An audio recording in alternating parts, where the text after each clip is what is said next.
Campaign 2020 is sponsored by Wisconsin Hospital Association, Quick Trip, Wisconsin Counties Association, Wisconsin Realtors Association, and Wisconsin Operating Engineers Local 139.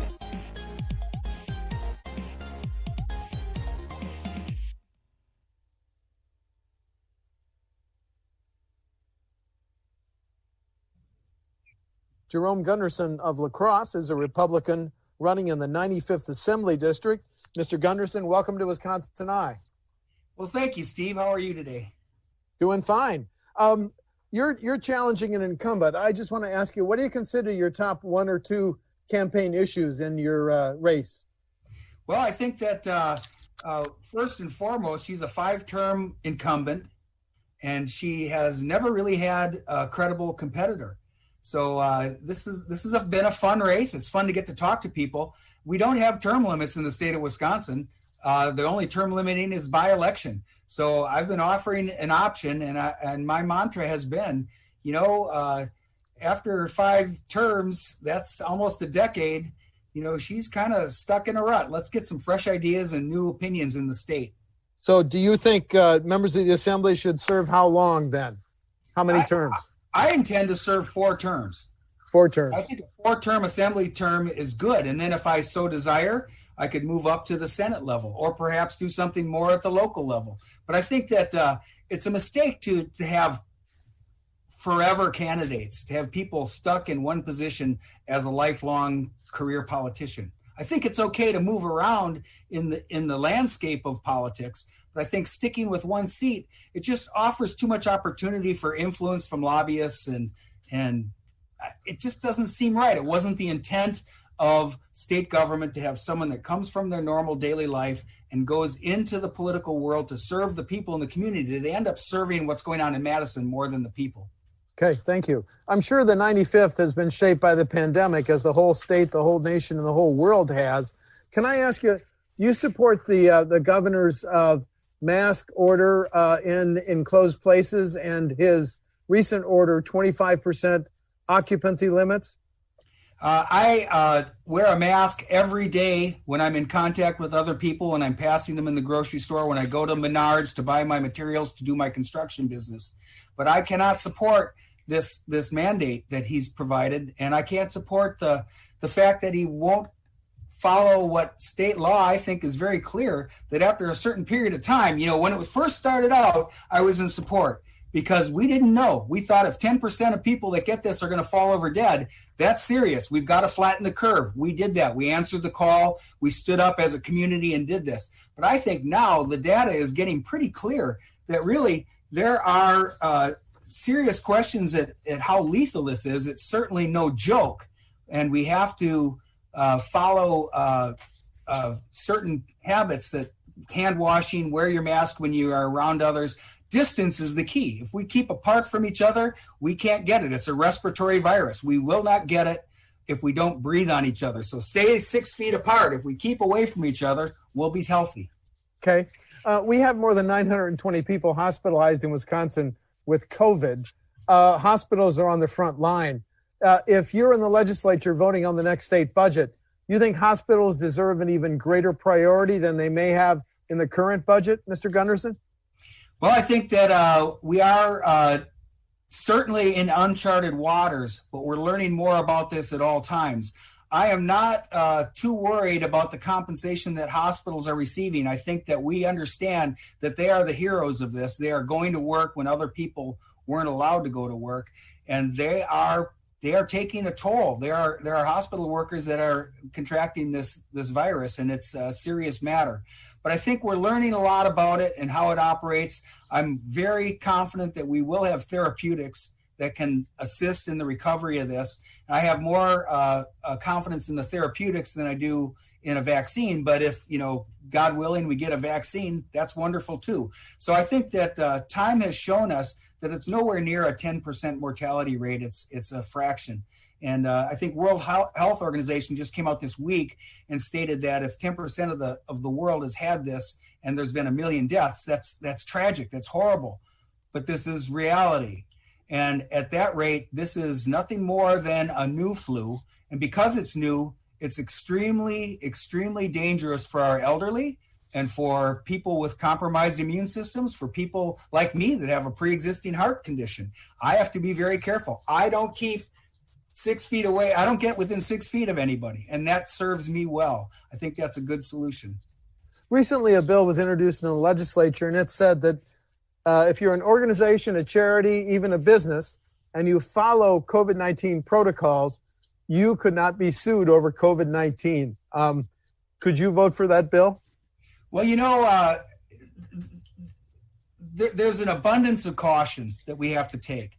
And I think that the problem is the unintended consequence of putting a bill like this out. You put a bill like this out, and now our county health departments have been putting a shame list up of people that have an employee or a person in their parish or someone in their whatever community that has COVID. And I think we have to really watch the knee-jerk reactions to this COVID-19. We really have to understand that we are going to survive this. We're going to make it through this. We need to be Zooming our grandparents and not Zooming our teachers. The unintended consequence of increased alcoholism, of increased opioid use, of suicide and of drug overdose. These things are real also. And just because we put on a mask doesn't mean we put on blinders. We have to look at the entire picture. So I'm very cautious for the mandates focusing on just COVID when we have to look at the entire picture. And we know we're letting people down right now with their alcohol assistance and, the people that aren't getting to meetings that need to get to meetings to address their issues. And we need to have faith in personal responsibility of Wisconsin residents. The pandemic threatened state tax collections because of the slowing economy. The Federal Reserve just said in the second quarter, our gross domestic product in Wisconsin fell 8%. Here's my question. If we don't collect, and I'll make up a number, $1 billion in tax collections in this year, what would be your approach to filling that shortfall? Well, you have a certain budget. We have a bit of a rainy day fund, but we don't have that much, I don't believe. I think that we work our way through it. We need to find ways to move forward. That is our state motto, forward. So I think my focus when I talk to people is keep a distance. I will ring a doorbell at a person's home and take 10 steps back so I have an appropriate distance that people feel safe.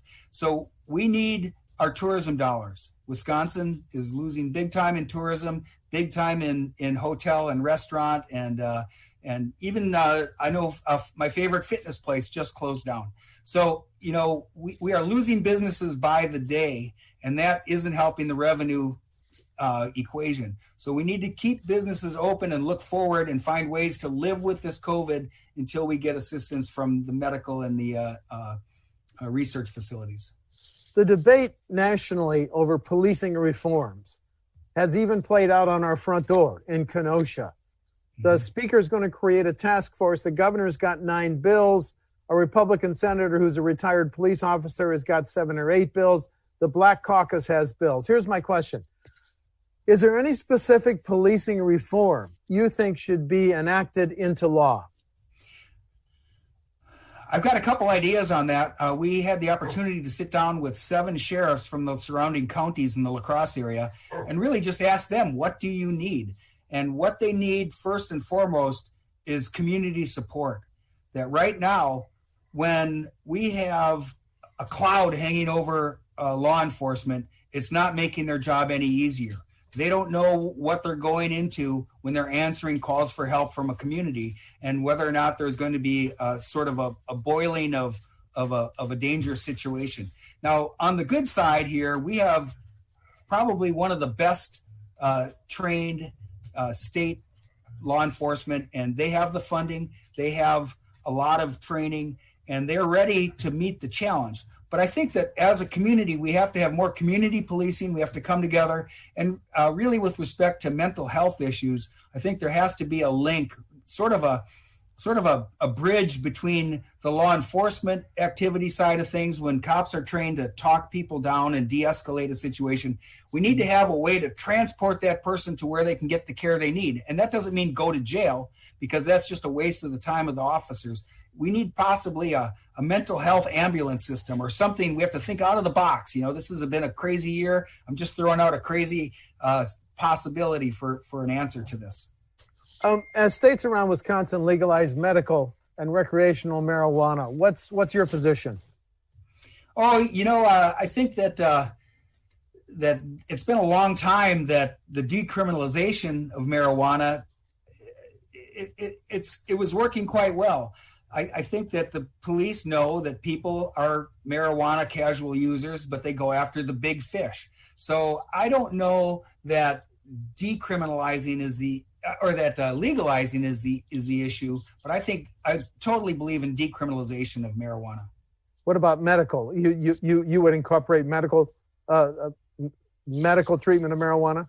Well, I think there are some data that we have to look for to see. It's too easy to get a medical stamp and then just be able to have marijuana on a daily basis. If there's truly a need and truly resolution, I know there are instances where marijuana works as medicine to help people with dietary problems during cancer therapies. And I believe in medical marijuana.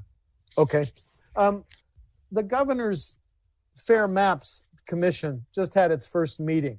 Who do you think should draw the next set of congressional and legislative district lines, Mr. Gundersen? Well, on the county board, I did sign into a bipartisan effort to draw fair maps. But really, I guess all I can say is this is a constitutional issue. If we want to change the Constitution, that's a long process. I think that it's extremely difficult to find a nonpartisan group. And is there such a thing? You live in Madison. Where do you find that? So it's a tough question. It's a geeky question. It's going to end up in the courts this time around. I think the best we can do is hope to find an answer for 10 years from now. As a former county board member, let me ask you about property taxes. They're high in Wisconsin, which is why local governments and school districts have had to live with caps and limits on property taxes. If you're in the legislature voting on the next state budget, would you continue those caps and limits to hold down property taxes on homes? Yes, I would. And I think that when communities want to put in millions of dollars for a new middle school, they make that decision through referendum. And I'm okay with that. I think that that's a valid decision-making process. But I also think that sort of a corollary of this COVID is we're finding out there's innovative ways to cut costs in education. And using technology and using screens might be a much more cost-effective way than bricks and mortar and large ticket items that school districts incur. So I'm confident that when we come together, not if, when we start evaluating and finding there are cost savings methods, and who knows what the education of the future looks like, but we are at a turning point. When leaders of villages, towns, and cities say we could have less reliance on the property tax if you gave us new revenue options. There's a plan in there's a bill. If City of Milwaukee voters passed a referendum, they could levy a 0.5-cent sales tax. Is it time to consider alternative sources of revenue for local governments to reduce their reliance on the property tax? I do believe in local control, and I think if that's suitable to the politicians in Milwaukee, they want to do it that way, then that's a possibility. The governor last year recommended raising our gas tax. It's 30.9 cents a gallon. That's not how much he wanted to raise it, but he wanted to raise it to stabilize how we pay for highways and bridges. Could you vote to raise the gas tax? No, I would not. I think that we have to really take a close look at what we're doing with our funding for roads and for infrastructure. I know that the Walker administration had put $90 million into the road fund. It was pared down by line item Vita to $75 million, and then a lot of that was put into to bus systems in Madison. So if the games get played with monies after they've been allocated, we have to look at how we actually allocate funds and use the funds properly rather than just shifting money around in line item vetoes. If a local government or a school board plans a major public works project, should they have to give a preference to Wisconsin businesses? Well, if they want to get reelected, they should. I mean, that's a choice of the officials. But we had an interesting situation arise in La Crosse with a convention center. No, a new office complex construction that had a lot of input from local businesses, and then at the last second, it was swapped out, and a big Milwaukee firm was brought in, and that left a sour taste in the mouth of the populace in the region, and someone wasn't elected again. So I think that sort of thing takes its course naturally. Okay. You've talked about the need for term limits in terms of your opponent. Any other differences between you and the incumbent you're trying to beat on November 3? Yeah, I'd like to take experience that I have in the construction world, where we offer the highest quality we can deliver for a price and on time. And I think the government needs to spend its time a little more wisely. Too often, things are contemplated and considered for years, sometimes decades. There has been a prime piece of real estate in the La Crosse area that was an old oil depot that had been rehabilitated through Brown grant money, and it's ready to go, and it has been for 20 years. But it's just been too slow to respond. We have to get all the players involved and work on things a little more quickly, because we're losing tax revenue from the potential businesses and residences that could be on that land for the last 20 years. Okay, understand. Jerome Gundersen of La Crosse is the Republican candidate in the 95th Assembly District. The election is November 3. Mr. Gundersen, thank you for talking to WisconsinEye. Thank you, Steve. Campaign 2020 is sponsored by Wisconsin Hospital Association, Quick Trip, Wisconsin Counties Association, Wisconsin Realtors Association, and Wisconsin Operating Engineers Local 139.